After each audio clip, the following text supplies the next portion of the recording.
बिस्मिल्लाहिर्रहमानिर्रहीम। अस्सलाम वालेकुम व्यूअर्स। मैं आपकी अपनी doctor Asma Abbas Shah from Iqra medical complex.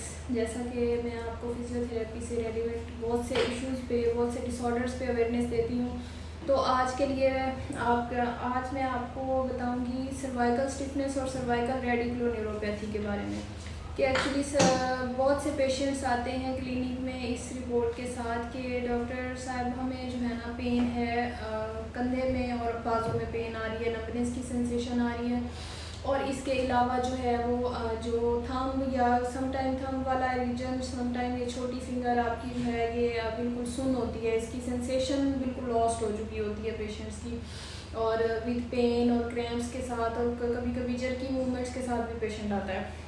उसमें असल में होता क्या है, मैं आपको उसकी थोड़ी सी जो है ना फ्लैशबैक आपको मैं बताती हूँ कि सम टाइम पेशेंट की जो बाजू की पेन है वो एक्चुअली बाजू में नहीं होती, वो आपकी जो है वो नेक में कहीं ना कहीं आपकी जो नर्व्स पास हो रही हैं, हेड से बहुत सी नर्व्स हमारी पास हो रही हैं, थ्रू नेक हमारी वो सारी बॉडी में डिस्ट्रीब्यूट हो रही हैं, तो कहीं ना कहीं हमारी नेक में उस वेन के ऊपर प्रेशर होता है, जिसको हम कहते हैं कि नाड़ का दब जाना या नाड़ दब गई है इस बंदे की या इस बंदी की। तो वो दबती क्यों है? अब वो ऐसे खामखा तो नहीं दबेगी। आपका जो हेड का पोस्चर है, समटाइम बहुत से लोग फैटी होते हैं, उनकी नेक बहुत फैटी होती है, उनका जो है ऑफिस वर्कर होते हैं, उनका बहुत ज़्यादा जो काम है वो ऑफिस की वर्किंग होता है, या फिर कंप्यूटर ऑपरेटर होते हैं, बिल्कुल स्टील इस तरह स्टैचू की तरह वो बैठे होते हैं और वो ऑफिस में वर्क कर रहे होते हैं, तो उनका जो ये नेक का प्रेशर है, मस्कुलर प्रेशर है, वो सम टाइम हमारी वो बिल्कुल बारीक सी नैरो सी वर्टिब्रास हैं नेक की, तो वो नेक की वर्टिब्रास जो हैं उनके ऊपर वो गोश्त का, आपके मसल्स का प्रेशर पड़ता है, ठीक है। उसमें जो बारीक बारीक सी वेन्स पास हो रही हैं, कभी कभी किसी ऐसे पोस्चर में या ऐसी पोजीशन में वो वेन जो है आपकी दब जाती है, तो जब आप उसकी वो सप्लाई लाइन ही उस पर प्रेशर आता है, तो वो जिस आर्म को सप्लाई कर रही है या जिस रीजन को भी वो सप्लाई कर रही है, तो वो अपनी वो जो है ना नर्वेशन उसको नहीं दे पाती, मीन्स के उस तक उसकी वो जो है ब्लड सप्लाई या उसकी नर्व के सिग्नल्स जो है, इलेक्ट्रिकल सिग्नल जो हमारे नर्व्स में होते हैं वो उस तक पास नहीं हो सकते। नतीजतन क्या होता है कि हमारी फिर बाजू में पेन आती है, नमनेस आती है, सुइयाँ चुभने की सेंसेशन आती है, या समटाइम कीड़ियाँ चलने की सेंसेशन आती है कि जैसे वो आपको जो है ना वो पिंचिंग हो रही है, कुछ चुभ रही है, ठीक है। ये तो हो गई इसकी कॉज। इसकी जो अब सोल्यूशन है, उसमें जो आपकी हाउस होल्ड सोल्यूशन है, जो ग्राउंड लेवल पे आप इसको फर्स्ट स्टेज पे खुद कर सकते हैं ट्रीट, वो सबसे पहले तो है आप अपनी अलाइनमेंट ठीक करें, अपनी नेक की अलाइनमेंट ठीक करें। अपनी नेक को टाइम टू टाइम, जब आप बहुत ज़्यादा वर्कआउट कर चुके हों, बहुत ज़्यादा आप ऑफिस में बैठ चुके हों, जब आपको ऑफ टाइम मिले या बीच में आपको रिसेस टाइम मिले, तो आप अपनी नेक को थोड़ा बहुत रिलैक्स कर लिया करें, इस तरह की मूवमेंट्स आप कर लिया करें अपनी नेक की, ताकि थोड़ा सा यहाँ पे आपका जो है ना प्रेशर रिलीज़ होता रहे। इसके अलावा हॉट पैक्स, हीटिंग थेरेपी बहुत सी मेडिकल स्टोर से भी आपको मिल जाएगी। आपको फिजियोथेरेपी सेंटर आने की भी ज़रूरत नहीं है, आप थोड़ा बहुत अपने जो है वो नेक को आप हीट अप करें, कोल्ड अप करें, आपकी अपनी ब्लड सर्कुलेशन बढ़ाएं। इसके अलावा जो है एडवांस्ड स्टेजेस पे जो पेशेंट्स आते हैं फिजियोथेरेपी सेंटर में इसका ट्रीटमेंट, तो उसके लिए सबसे जो बेस्ट हम फर्स्ट लाइन ट्रीटमेंट करते हैं वो है नेक ट्रैक्शन।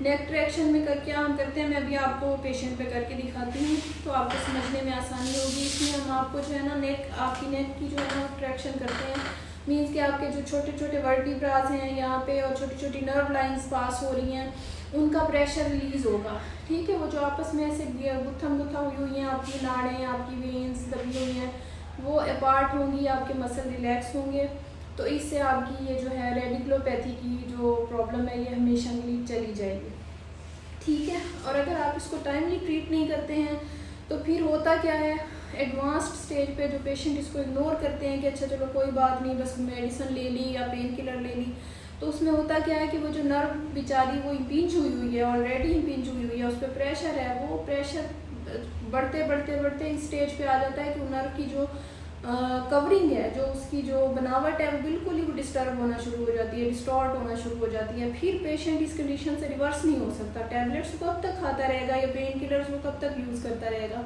उसका परमानेंट सोल्यूशन वो नहीं करेगा, तो वो नर्व हमेशा के लिए जो है ना वो डैमेज हो जाएगी। अभी मैं आपको सिर्फ नेक ट्रैक्शन करके दिखाती हूँ। इस रेडिकुलोपैथी पे अगर आपको मज़ीद इन्फॉर्मेशन चाहिए हो तो मैं नीचे डिस्क्रिप्शन में अपने कॉन्टैक्ट नंबर दे रही हूँ, आप मुझसे कांटेक्ट कर सकते हैं। इसके अलावा 3 to 6 आप इकरा मेडिकल कॉम्प्लेक्स एक्सटेंशन शॉक चौक के पास है, आप मुझसे कंसल्टेंसी के लिए भी आ सकते हैं। अभी मैं आपको नेक ट्रैक्शन करके दिखाती हूँ। लेटें।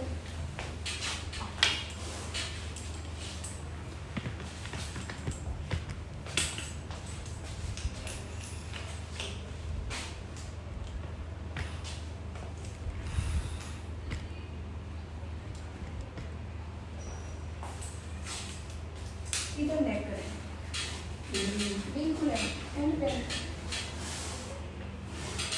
ठीक है। नेक को बिल्कुल एंड पे करें। हाँ जी, ऐसे।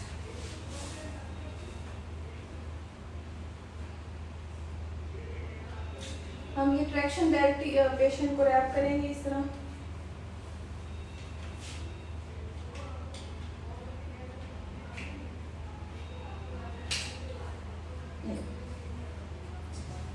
ये जो बेल्ट है ये पेशेंट की नेक के बिल्कुल बिलो द नेक हम इसको पुट करेंगे। उसके बाद हम अपना हाथ यहाँ पे रखते हुए अपने बॉडी के प्रेशर के साथ नेक को अपार्ट मूव करेंगे लाइक दैट दिस। आपको प्रेशर रिलीज हो रहा है नेक पे? ऐसे लग रहा है जैसे कोई प्रेशर था और रिलीज हो रहा है। ये इस तरह की मूवमेंट आपने एज पर रिक्वायरमेंट, जितनी पेशेंट को स्टिफनेस है, जितनी उसको उसमें सिम्टम्स जिस लेवल पे आ रहे हैं उतनी आपने नेक ट्रैक्शन देनी है। इस डायरेक्शन में फिर आपने इस टर्न करा के इस डायरेक्शन। चलें, इससे पहले आपने पेशेंट को हीट अप कर देना है। ये सिंपल सी वन लाइन ट्रीटमेंट है जो हम इसको दे सकते हैं।